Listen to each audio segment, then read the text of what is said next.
हम 20,000 megawatt country में हम लोग जो हमारी डिमांड है वो कूलिंग लोड की है, फैन है और एयर कंडीशनिंग है। हुकूमत ने फैसिलिटेट नहीं किया इंडस्ट्रियलिस्ट। किसी भी मुल्क में जो इंडस्ट्री की शरह होती है उसका यूजेज अगर वो 35 से 40% है तब जाके वो मुल्क सस्टेन करता है। जितने भी पावर प्लांट्स लगते हैं अगर तो ये इंडस्ट्री को सर्व करने के लगे हैं, यस कि ऑपरेटिंग कास्ट कम है, वो मेरे पास हाइड्रो है, विंड है, ये सोलर है, टोटल उसकी इंस्टॉल्ड कैपेसिटी आपकी 12,000 से ऊपर नहीं। 12 से 30 जो पिछले साल डिमांड आई है वो 18,000 में किसको सर्व कर रहा हूँ, तो सारा इंपोर्ट बिल बढ़ेगा ना मेरा, क्योंकि वो प्लांट तो थर्मल के प्लांट हो, मैं इंपोर्ट फ्यूल करके कुछ अपना भी होगा तो उसका मैं बेहतर इस्तेमाल करने की बजाय मैं तो वो चूल्हे में झोंक रहा हूँ। कम से कम 350 या 45 दिन तो हमारे पास सूरज होता है, इसका मतलब एनर्जी तो अवेलेबल है, उसका इस्तेमाल किया जाए। जो 1,000 मेगावाट हमने लगाया तो हमारा उसका खर्चा,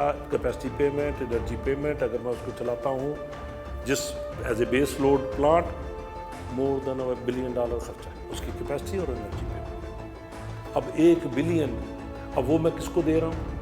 अपने घर के एयर कंडीशनर को। हम जो कर्जा लेने के लगे हुए हैं, लेकिन एक तरफ ये हालत है कि हम $1 बिलियन ज़ाया कर रहे हैं। इस एटीट्यूड को तब्दील करना है, वो जो कैजुअलपन हम में आ गया है उसको ख़त्म करना है। मतलब 8,760 घंटे में से सिर्फ 85 आवर्स अगर वो प्लांट चलेगा, उसको कैपेसिटी पेमेंट तो बेहिसाब है, उसकी यूटिलाइजेशन बहुत थोड़ी है। सो $10 बिलियन की इन्वेस्टमेंट करके you are using it only for 400 hours. घर हैं या कोई भी बिल्डिंग है, कमर्शियल बिल्डिंग है या रेजिडेंशियल किसी किस्म की बिल्डिंग है, इंडस्ट्री बिल्डिंग है, उसके बाइलाज ऐसे रखे जाएं ताकि 80 to 90% वो जो बिल्डिंग हो वो एफिशिएंट हो, उसके ये एनर्जी डिपेंडेंट हो ही ना।